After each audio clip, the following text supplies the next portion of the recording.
नमोस्तुते व्यास विशाल बुद्धे फुल्लारविन्दायतपत्र नेत्र येन त्वया भारत तैलपूर्ण प्रज्वालितो ज्ञानमय प्रदीप प्रपन्न पारिजाताय स्तोत्रमित्रैकपाणये ज्ञानमुद्राय कृष्णाय गीतामृतदुहे नमः। सर्वोपनिषदो गावो दोग्धा गोपालनन्दनः पार्थो वत्स सुधीर्भोक्ता दुग्धं गीतामृतं महत्। वसुदेवसुतं देवं कंसचाणूरमर्दनम् कृष्णं वन्दे जगद्गुरुं कृष्णं वन्दे जगद्गुरुम्।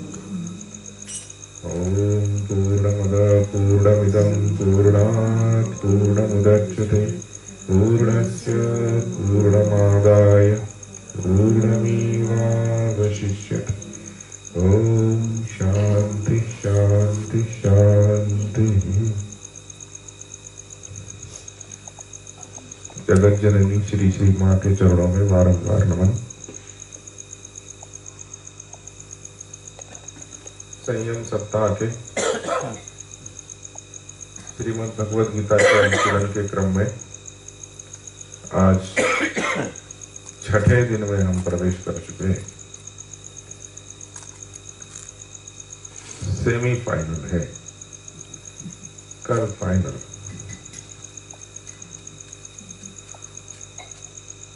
भगवद गीता जी के 700 श्लोकों में से किन श्लोकों को चुना जाए जिसमें कि समस्त गीता का सार साधक के लिए उपयोगी रूप से निकल कर आ जाए, और वो भी 7 गुना 0.75 3/4 घंटा।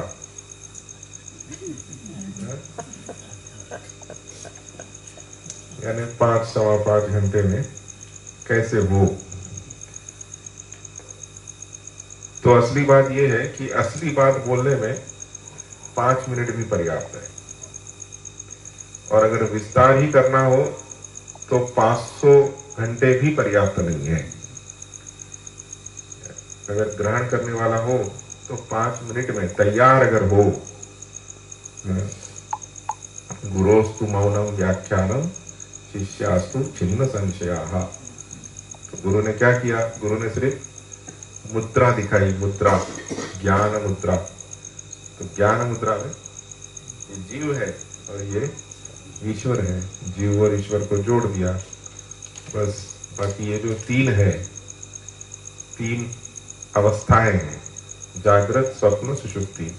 3 शरीर है, स्थूल सूक्ष्म कारण। 3 अवस्था के अभिमानी है, विश्व तेजस प्राज्ञ।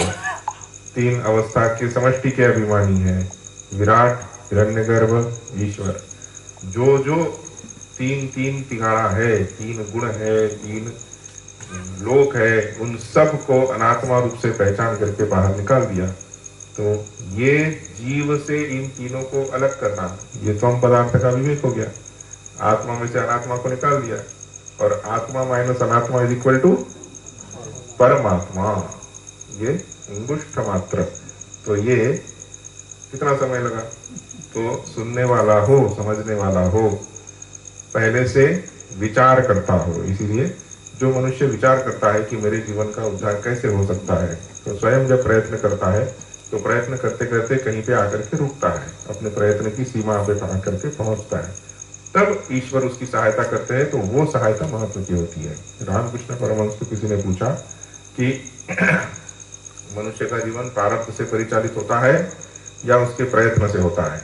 ये बहुत पुराना झगड़ा है दार्शनिकों का, फ्री विल वर्सेस डिटर्मिनिज्म। आप इसके ऊपर कभी यूट्यूब में सर्च करके देखना, लाखों के तादाद में वीडियोस मिलेंगे। इंडियन यानी ईस्टर्न फिलोसफी, वेस्टर्न फिलोसफी, सब लोग इसके ऊपर विचार करते हैं कि असल में बात यह है कि अगर डिटरमिन्ड है यानी प्रारब्ध से सब कुछ निर्धारित है, यानी प्रत्येक कार्य कारण के अनुसार ही घटित होता है, ऐसा अगर मानते हैं तो हमारा विचार भी एक प्रकार का कार्य है कि नहीं। हम जो कार्य करने का निर्णय लेते हैं, ये जो हमने बुद्धि में निश्चय किया, ये निश्चय भी एक प्रकार का कार्य है। तो ये निश्चय रूपी कार्य होने के लिए उसके पहले कोई ना कोई कारण विद्यमान होना चाहिए। तो उसके पहले हमने जो कर्म किया हुआ है, उस कर्म के संस्कार आने वाले निश्चय का अगर कारण बनते हैं, ऐसा अगर सोचते जाए, बात समझ में आएगी। हम जो निश्चय अभी कर रहे हैं कि हमें स्वाध्याय में जाना है, हमें संयम सप्ताह में जाना है, ये हमारा बौद्धिक निश्चय है। ये बौद्धिक निश्चय करने के पहले हमने कुछ कर्म किए होंगे जिसके कारण हमारे बुद्धि में ऐसा एक उत्पन्न हुआ, जिससे मैंने ये निश्चय किया कि मुझे इस संयम सप्ताह में जाना है। तो मेरे पूर्व के कर्म आने वाले निश्चय का कारण, और उस पूर्व के कर्म की प्रेरणा जिस वजह से हुई, उसके लिए उसके पूर्व के कर्म कारण, ऐसे करते करते ये परंपरा पीछे पीछे चली जाएगी। यानी हमारा कोई भी कर्म करने में हम स्वतंत्र नहीं रहेंगे।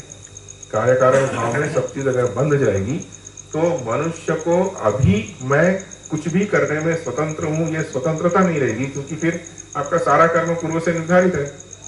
बंदूक से छूटी हुई गोली को स्वातंत्र्य है क्या कि वो लक्ष्य का भेद करे अथवा न करे? नहीं है। जब तक बंदूक से नहीं छूटी है तब तक सामर्थ्य है, तब तक स्वातंत्र्य है। बंदूक से छूटने के बाद, तीर बंदूक से छूटने के बाद, हम लोग कहते हैं ना, मुख से निकला हुआ शब्द और धनुष से छूटा हुआ बाण वापिस नहीं आती, ये लक्ष्य को भेद करते ही है। क्या इसका राज क्या है?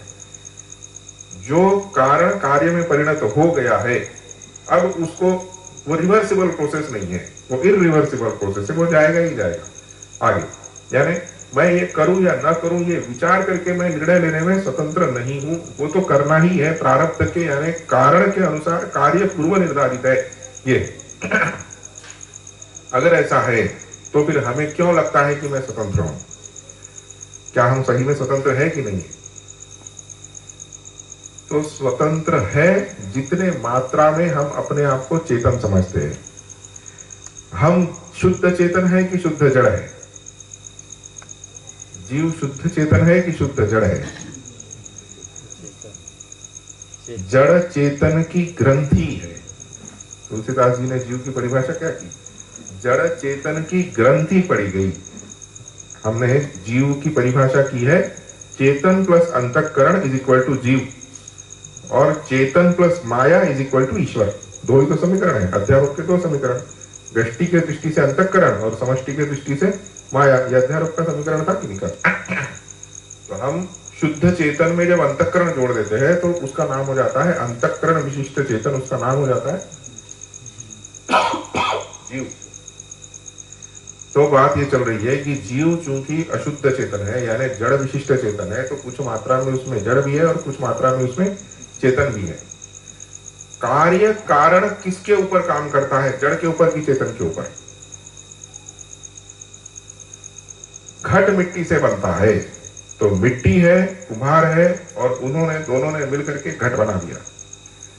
तो कारण से कार्य बनता है, ये सारी प्रक्रिया घटित होती है उपाधि में, जड़ में, अनात्मा में। जितने अंश में हमें जड़ की अधिकता है, जड़ की प्रधानता है, उतने अंश में हम प्रारब्ध के अधीन है।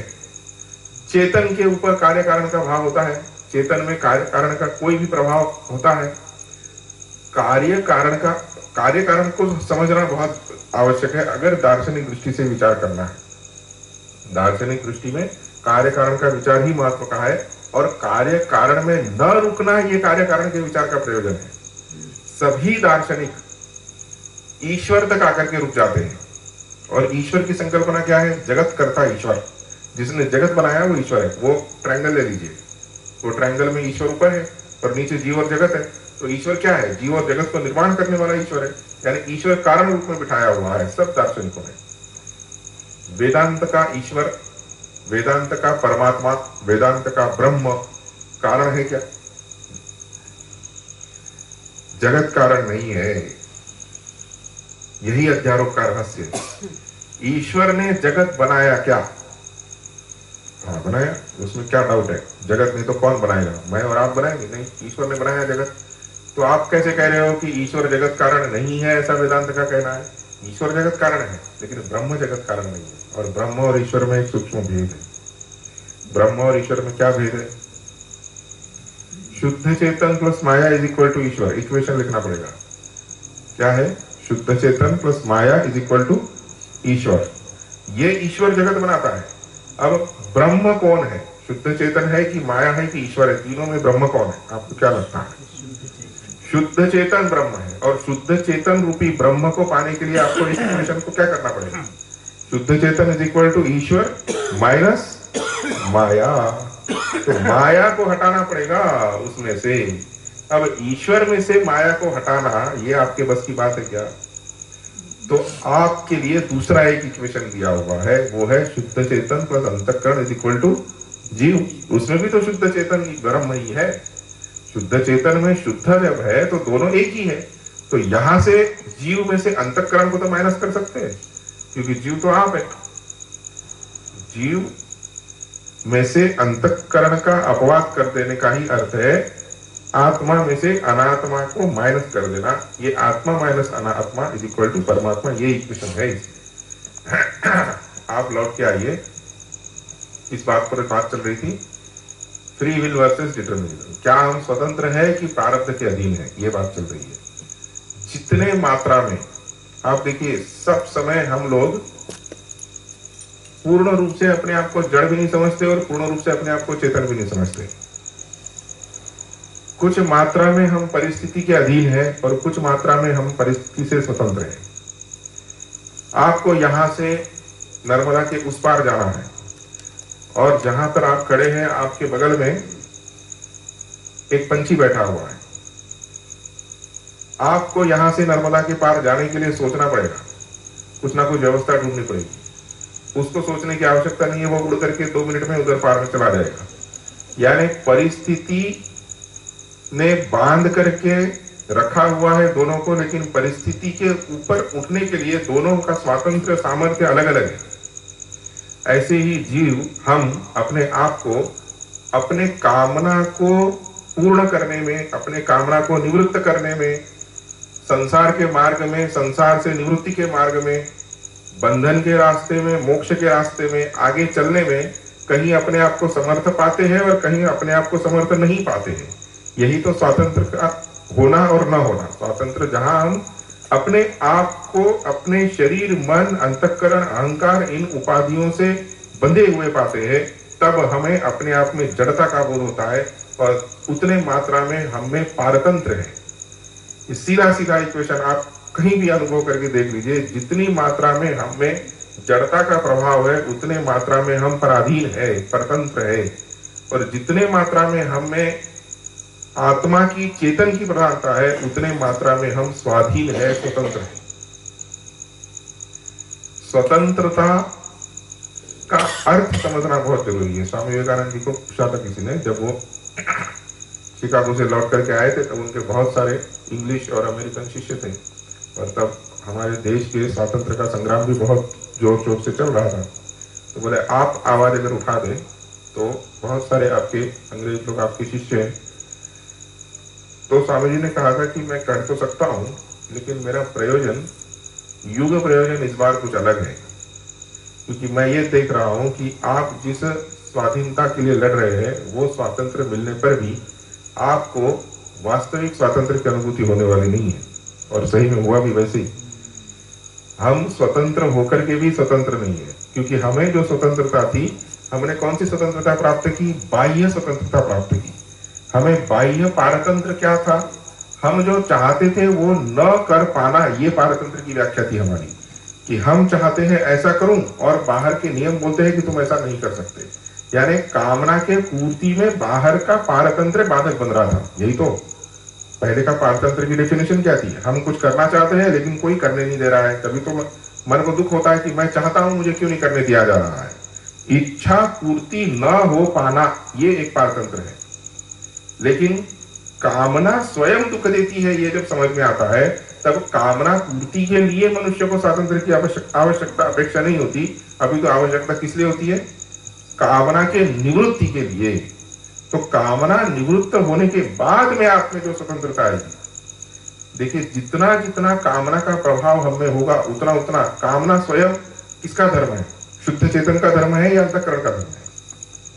अंतःकरण का धर्म है। अंतःकरण आत्मा है कि अनात्मा है? अनात्मा है। तो जड़ है कि चेतन है? जड़ है, यानी कामना स्वयं जड़ है। जितनी मात्रा में हमने कामना का प्रभाव रहेगा उतनी मात्रा में हम जड़ रहेंगे और उतनी मात्रा में हम पराधीन रहेंगे। ये कितनी बड़ी बात है। कामना पूर्ति में स्वातंत्र, कामना पूर्ति का सामर्थ्य, यही जगत को चाहिए। ये जो लोगों को सत्ता चाहिए, प्रभाव चाहिए, बल चाहिए, धन क्या करता है? आखिर धन करता क्या है? काम अर्थ धर्म मोक्ष में कामना के पूर्ति के सामर्थ्य को देने का नाम अर्थ है। मेरे मन में कुछ कामना हुई, गाड़ी खरीदूं, लेकिन अगर मेरे पास अर्थ नहीं है तो वो गाड़ी खरीदने की कामना परिपूर्ण नहीं हो पाएगी। और अगर अर्थ है तो परिपूर्ण हो पाएगी। तो अर्थ क्या करता है? कामना पूर्ति का सामर्थ्य ही तो देता है। लेकिन कामना तो स्वयं जड़ है, और जड़ को पूर्ण करके वो जो चक्र है जड़ता का, वो जड़ता का चक्र में और अधिक तेजी से घुमा रहा हूं। यानी जो संसार चक्र में मैं बैठा हुआ हूं, उस संसार चक्र को गति देने का काम मैं खुद ही कर रहा हूं। तो ये जड़ता के, पराधीनता के चक्र में से छूटने के लिए ये चक्र दुखदाई है, ये पता चलना चाहिए। यही पता नहीं चलता है, यही माया है। 3 लेक्चर दिए थे स्वामी विवेकानंद ने माया के ऊपर लंदन में। ज्ञान योग नामक उनके पुस्तक में 3 लेक्चर लिखे हुए हैं। वो प्रत्येक साधक को अवश्य पढ़ना चाहिए, या तो इंग्लिश में, या तो हिंदी में, या तो जो हमारी मातृभाषा है उसमें, सब में ट्रांसलेट हुआ है। इंग्लिश में उसके नाम है माया एंड बॉन्डेज, माया and conception of evolution of God, और माया एंड फ्रीडम, माया से मुक्ति।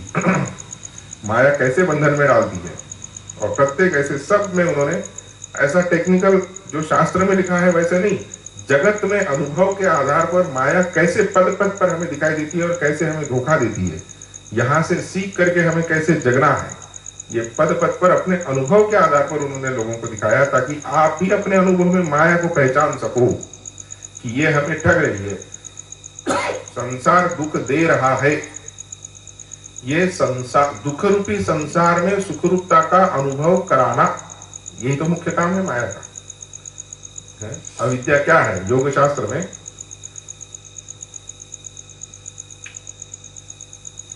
अविद्या की डेफिनेशन ये की गई है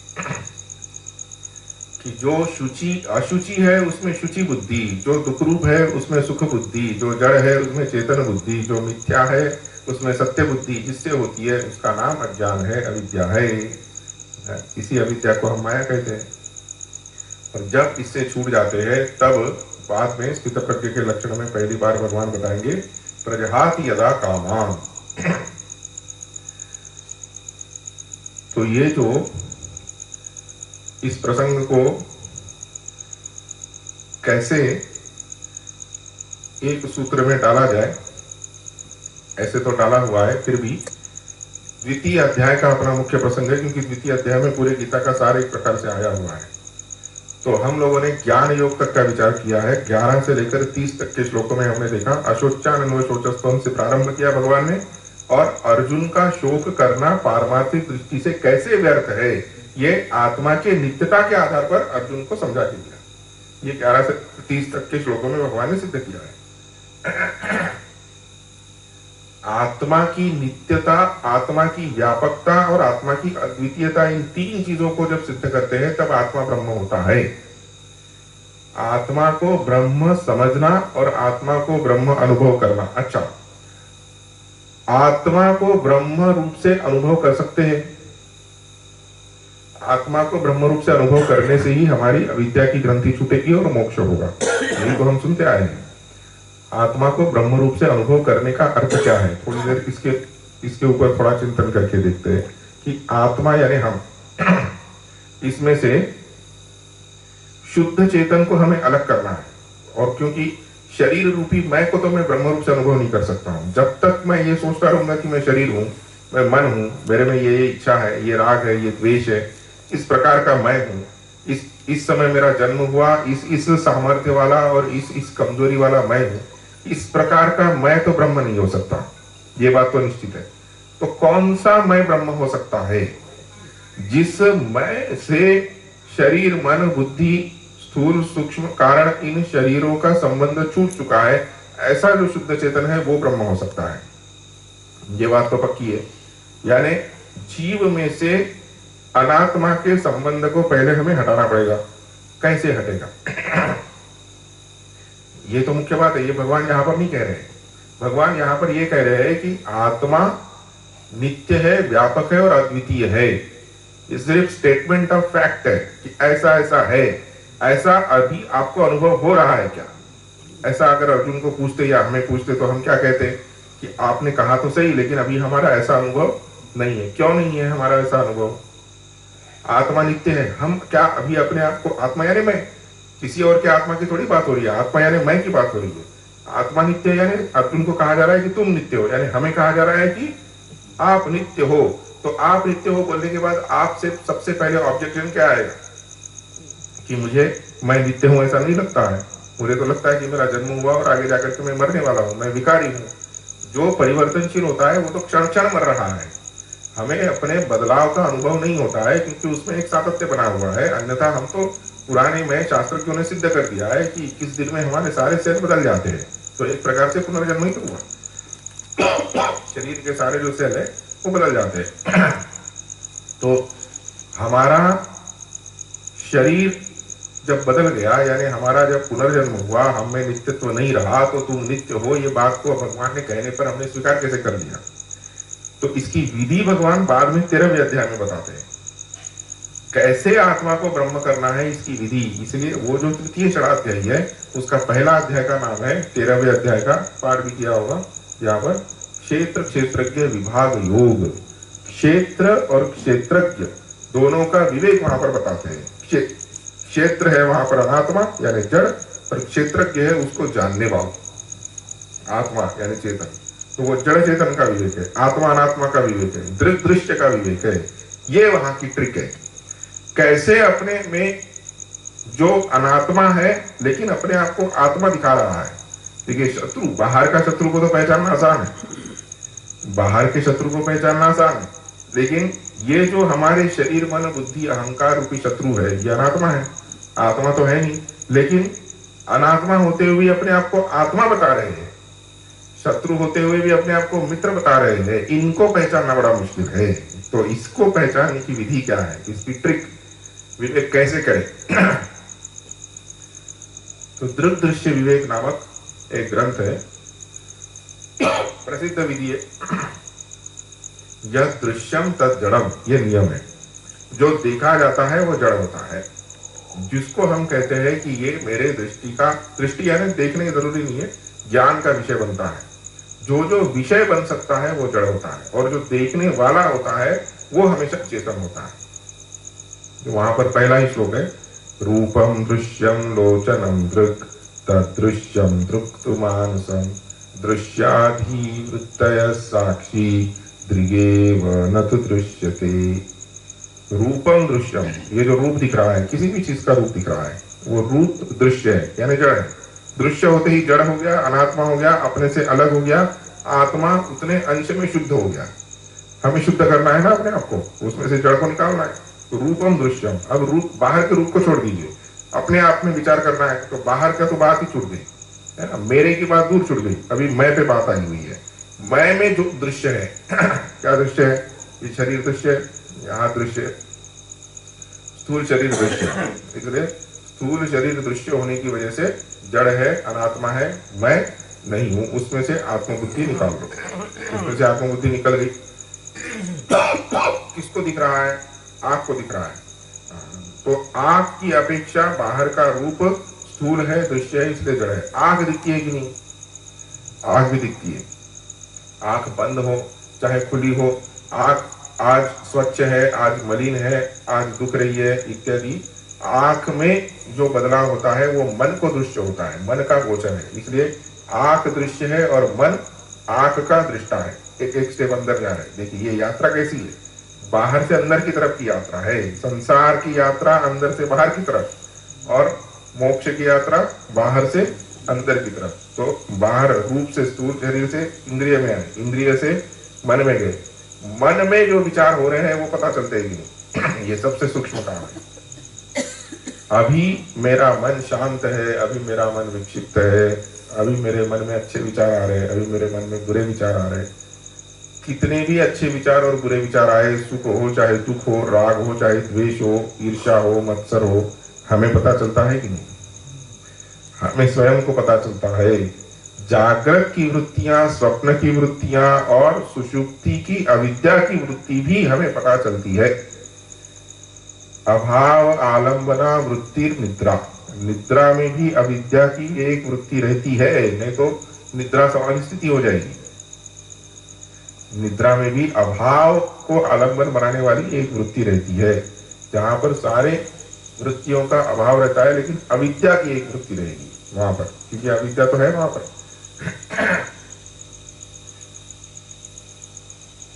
तो ये बाहर से अंदर की तरफ जाते जाते मन में जो वृत्तियां हो रही है, इस मन की वृत्तियों को जो जानता है, दृश्याधिवृत्तयः साक्षी दृग्य, वो उनको देखने वाला जो है वो उन वृत्तियों से प्रभावित नहीं होता।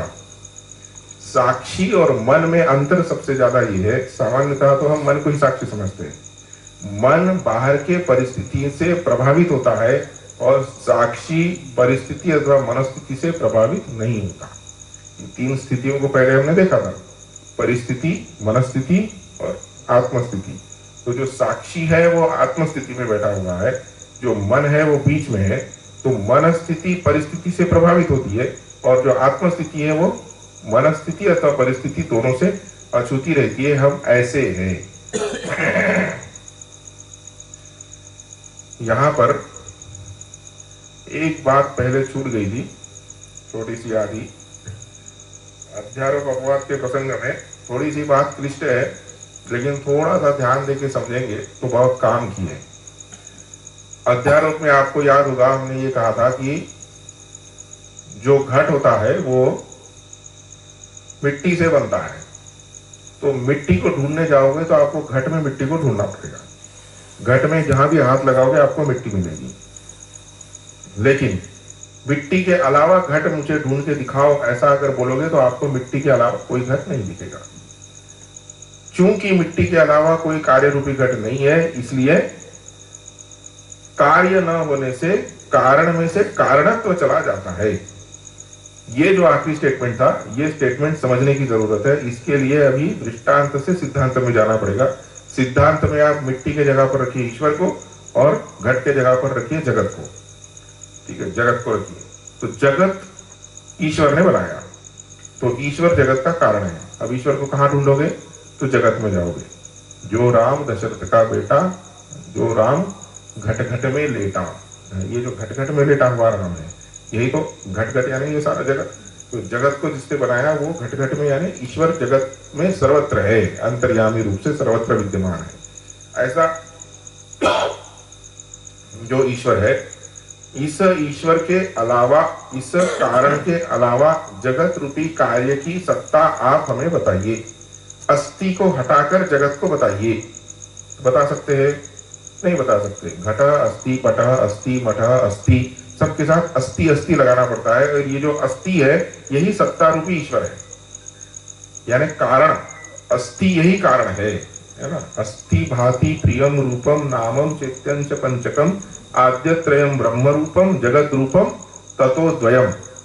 तो ये जो अस्थि भाति प्रिय नाम और रूप, ऐसे 5 चीजें हैं जगत में, और कुछ बहुत ज्यादा नहीं है। हम इन 5 में से सिर्फ नाम रूप को देखते हैं, इसलिए जगत में फंसते हैं। और अगर नाम रूप को छोड़कर सिर्फ अस्थि भाति प्रिय को देखेंगे तो ब्रह्म रूप तक भी पहुंच जाएंगे। यही करना है। तो अस्थि भाति प्रिय सत चित आनंद, उसमें से सिर्फ सत को लीजिए। इस सत को छोड़ करके आप जगत के किसी वस्तु को बता करके बताइए कि जगत की वस्तु है, और सत के अलावा हम इस वस्तु को बता पा रहे हैं। बता पाओगे? नहीं बता पाएंगे। कोई भी वस्तु बिना अस्थि के आप नहीं बता सकते। यानी बिना कारण के कार्य का अस्तित्व नहीं है, जगत का अस्तित्व नहीं है। यानी कार्य कारण के बिना मिथ्या है, यही तो सिद्ध करना है। सारा जोर किस लिए लगाया जा रहा है? ब्रह्म सत्य जगत मिथ्या, जगत के मिथ्यात्व को सिद्ध करने के लिए सारा जोर लगाया जा रहा है। जब कार्य मिथ्या हो जाएगा तो कारण में कारणत्व भी मिथ्या हो जाएगा। कारण तो बचा रहेगा लेकिन उसमें कारणत्व नहीं रहेगा। तो ईश्वर में से कारणत्व हट जाएगा तो वो ईश्वर ब्रह्म हो जाएगा। ईश्वर माइनस कारणत्व इज इक्वल टू ब्रह्म, ये एक समीकरण बना। तो बोले ब्रह्म में पहले से कारणत्व था क्या? ये बात पहले थी ना कि ब्रह्म जगत को बनाता है क्या? ब्रह्म नहीं बनाता, ईश्वर बनाता है, माया की सहायता से बनाता है। तो जिस ब्रह्म में कारणत्व नहीं था उसमें आपने कारणत्व क्यों डाला? समझाने के लिए।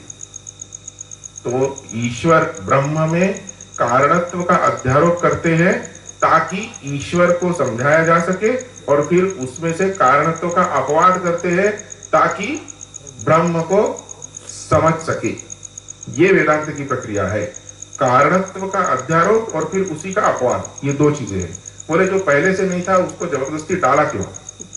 कारणत्व तो पहले से था नहीं ब्रह्म में, आपने कारणत्व को अध्यारोप करके ईश्वर के रूप में ये जगत का करता है ऐसा समझाया, और फिर उसको निकाल भी रहे दोबारा।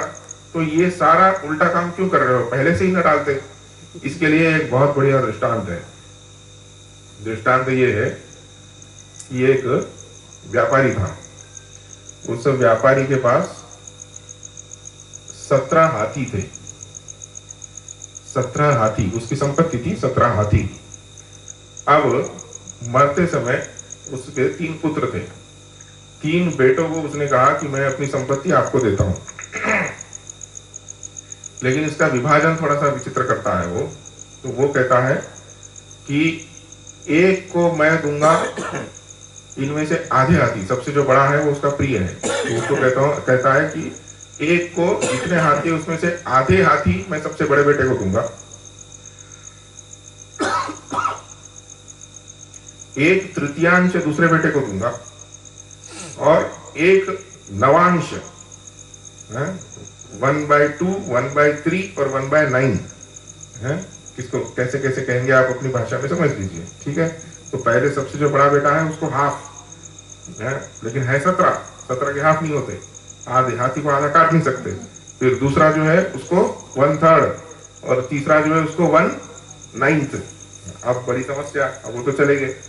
अब वो लिखा ऐसा है, उन बात का उल्लंघन भी नहीं कर सकते, हाथी को आधा काट भी नहीं सकते, तो आधा भी नहीं कर सकते, 1/3 भी नहीं कर सकते और 1/9 भी नहीं कर सकते। अब बीच में फंस गए, तो क्या करें? तो उनके पिताजी के मित्र आए। तो पिताजी जैसे बड़े व्यापारी थे, उनके मित्र भी वैसे ही व्यापारी थे, तो वो भी हाथी पे बैठ करके आए।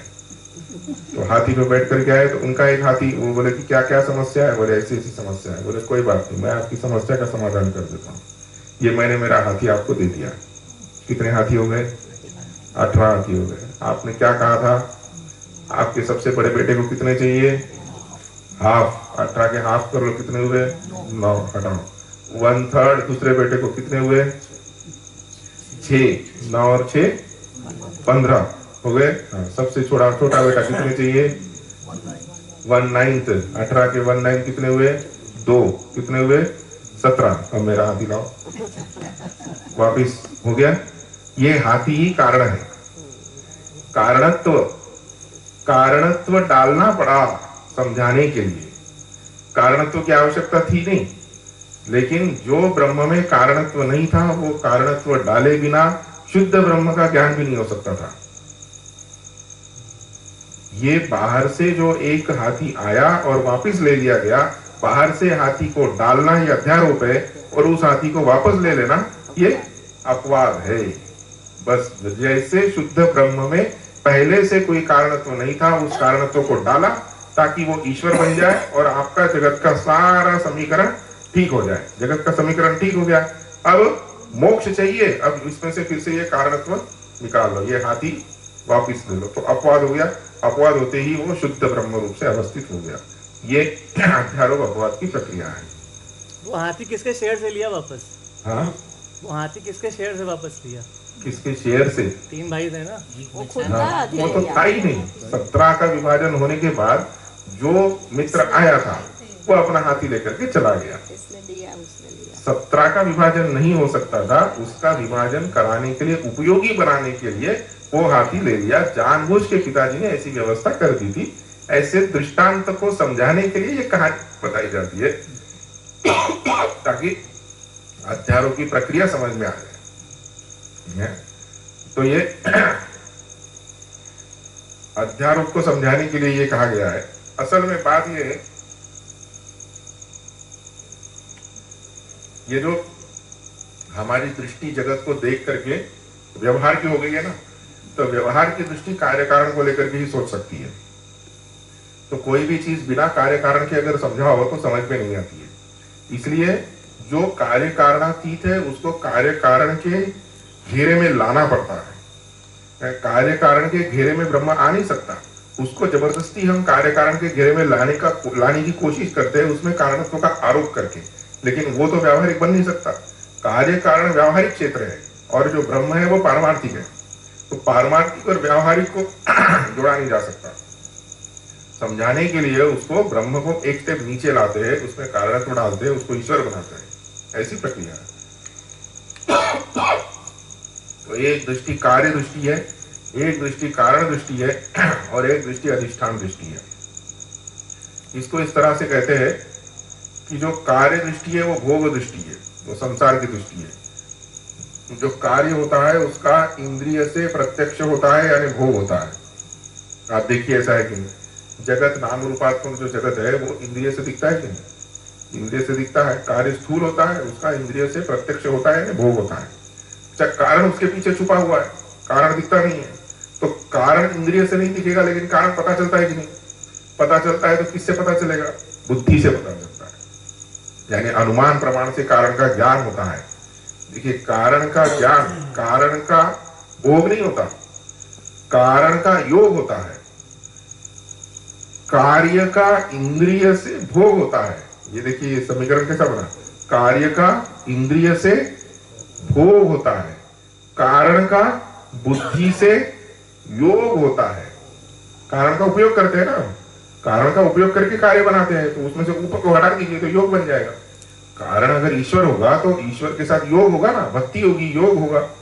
जगत में जो कारण होगा उस कारण का उपयोग होगा, और ईश्वर रूपी जो कारण होगा उसके साथ योग होगा, उसके साथ भक्ति होगी। और जो कार्य कारणातीत है वहां पर ना प्रत्यक्ष जाता है ना बुद्धि जाती है, वो तो वाणी मन के अगोचर है। तो जो कार्य और कारण दोनों के अतीत है वहां पर ना प्रत्यक्ष जाता है और ना वहां पर बुद्धि यानी अनुमान प्रमाण का प्रवेश है। तो वहां पर क्या होता है, तो जो कार्य कारणातीत होता है उसका अपरोक्ष साक्षात्कार होता है अहम रूप से। ब्रह्म कार्य कारणातीत है तो ब्रह्म का ना प्रत्यक्ष होगा ना ब्रह्म को अनुमान से जानेंगे, अपितु ब्रह्म का अपरोक्ष होगा अहम से अभिन्न रूप से। आत्मा ब्रह्म है इस रूप से जाना जाएगा। बस ये तीन में सब कुछ आ गया। सारा जो जो विचार कर लो ये तीन के बाहर नहीं जाएगा। कोई भी विचार, जो भी जगत का विचार है, दर्शन का सारा विचार इसी घेरे में घूमेगा। कौन सा? कार्य कारण और कार्य कारणातीत। कार्य कारणातीत तो सिर्फ वेदांत ही जाता है, बाकी कोई कार्य कारणातीत में वैसे भी नहीं जाता। बाकी सब लोग ईश्वर को ही यानी ब्रह्म को कारण बना लेते हैं और कार्य कारण तक ही रहते हैं। तो ये आपको 13वें अध्याय को इसके साथ में जोड़ करके बता दिया। ये जो कार्य कारण और अधिष्ठान की दृष्टि है, इसी को द्वैत, विशिष्ट द्वैत और अद्वैत ऐसा भी कहते हैं। अब आपको तीनों का और एक समीकरण मिल गया कि जो कार्य दृष्टि है, जगत को देखने की दृष्टि, तो आपका जो ईश्वर है, ईश्वर, जीव और जगत, ये तीनों अलग अलग सत्ता वाले हैं। तो उनका ईश्वर अलग, ईश्वर कहाँ है? वहां है। आप पूछिए जो द्वैती होता है वो कहेगा कि ईश्वर अलग है, साकेत धाम, गोलोक धाम, कैलाश धाम, प्रत्येक गुरु का जो एक इष्ट है उसका अलग अलग धाम, ईश्वर वहां है, यहाँ से उसका कोई संबंध नहीं है। ये द्वैत बुद्धि है। जो विशिष्ट अद्वैत है वो कहेगा कि ईश्वर सर्वत्र है, अंतर्यामी है, लेकिन उसमें भी विशेषण जुड़ा हुआ है। एक जड़ है, एक चेतन है और ईश्वर दोनों का मालिक है, विशिष्ट अद्वैत। अद्वैत कहेगा कि जगत है ही नहीं, ईश्वर ही ईश्वर है। जगत और ईश्वर, जगत और ईश्वर में आप चार प्रकार से सोच सकते हैं। जगत भी नहीं है, ईश्वर भी नहीं है। शून्यवादी बहुत ऐसा ही सोचते हैं, वो तो अनिश्वरवादी है, तो वो कहते हैं जगत भी नहीं है, जगत भी शून्य है और ईश्वर भी शून्य है, ये शून्यवादी हो गए। जो जड़ चार्वाकवादी होते हैं वो कहते हैं ईश्वर नहीं है, जगत ही जगत है। यही तो कहते हैं नास्तिक चार्वाकवादी, क्या कहते हैं, ईश्वर नहीं है, जगत है। जो बीच वाले हैं द्वैतवादी, वो कहते हैं जगत भी है, ईश्वर भी है, दोनों की अलग अलग सत्ता है। और अद्वैती क्या कहता है, ईश्वर ही ईश्वर है, जगत है ही नहीं। ईश्वर के बाहर जगत की अलग सत्ता नहीं है। बस चार में सब आ गए कि पांचवा का कोई विकल्प की संभावना नहीं है। तो यहां तक पहुंचाने के लिए हम कहां खड़े हैं वो देखना पड़ेगा। क्या हम दोनों शून्य है ये मानने वाले हैं? वो तो हम मानने वाले हैं नहीं।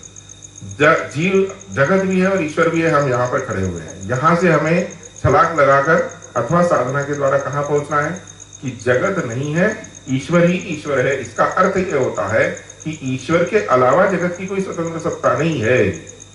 जगत की सत्ता, जैसे छोटा बच्चा, आप बस में लेके जा रहे हो छोटे बच्चे को, माँ गोद में बिठाकर ले जाती है, तो कंडक्टर छोटे बच्चे का अलग से टिकट नहीं पूछता।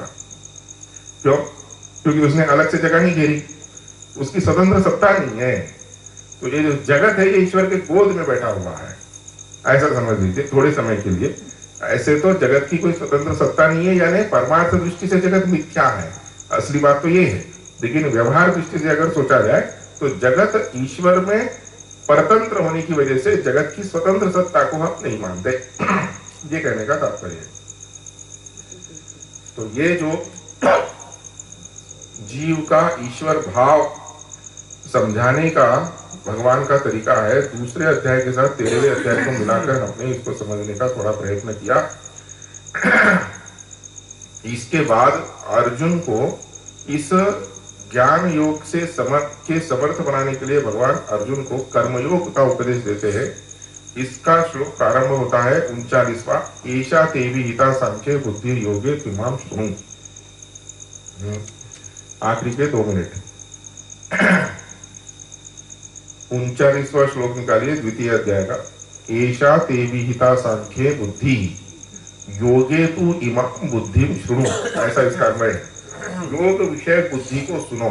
ये सांख्य विषय बुद्धि को बताया, अब योग विषय बुद्धि को सुनो। ये बुद्धि से क्या होगा?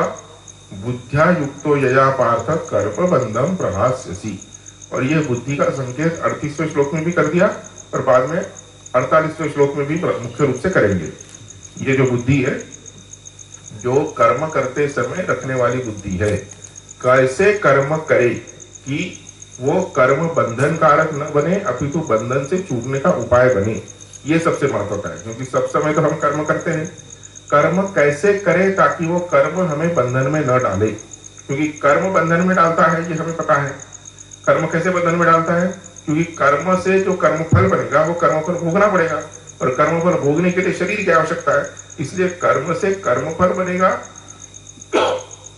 कर्म फल भोगना पड़ेगा, और ये संसार का चक्र फिर से घूमेगा। ये कैसे रोका जाए, इसकी प्रक्रिया भगवान बता रहे हैं, ताकि हम ऐसा कर्म करें कि वो कर्म बंधन से छूटने का उपाय बने, अपितु ना कि बंधन में पड़ने का उपाय बने, बंधन में पड़ने का कारण बने। तो क्या करना पड़ेगा? ऐसा कर्म करना पड़ेगा जिससे कि कोई कर्म फल ना उत्पन्न हो। ऐसा हो सकता है कि कर्म करे और कर्म का फल उत्पन्न न हो? ये तो कर्म के नियम के विरुद्ध है। कर्म जो भी होगा उससे कर्म फल तो अवश्य उत्पन्न होगा। तो ऐसा कर्म करे जिसका कर्म फल हम समर्पित कर सके, यानी विहित कर्म ही करे, काम में कर्म न करे। हमारे अपने कामना पूर्ति के लिए जब हम कर्म करते हैं तब उसका फल हमें भोगना पड़ता है, लेकिन जब हम समष्टि के लिए कर्म करते हैं, ईश्वरार्पण बुद्धि से कर्म करते हैं, तब ऐसे कर्म के फल को हम ईश्वर को, समष्टि को, किसी और को समर्पित कर सकते हैं, और फिर ऐसा कर्म का फल हमें भोगना न पड़े, नहीं पड़ता है, और इसलिए वो बंधन का कारण नहीं होता, अपितु बंधन से मुक्ति का कारण बनता है। धीरे धीरे हमारे मन के संस्कार, राग द्वेष के संस्कार शिथिल होते हैं। ओम पूर्णमदः पूर्णमिदं पूर्णात् पूर्णमुदच्यते पूर्णस्य पूर्णमादाय पूर्णमेवावशिष्यते।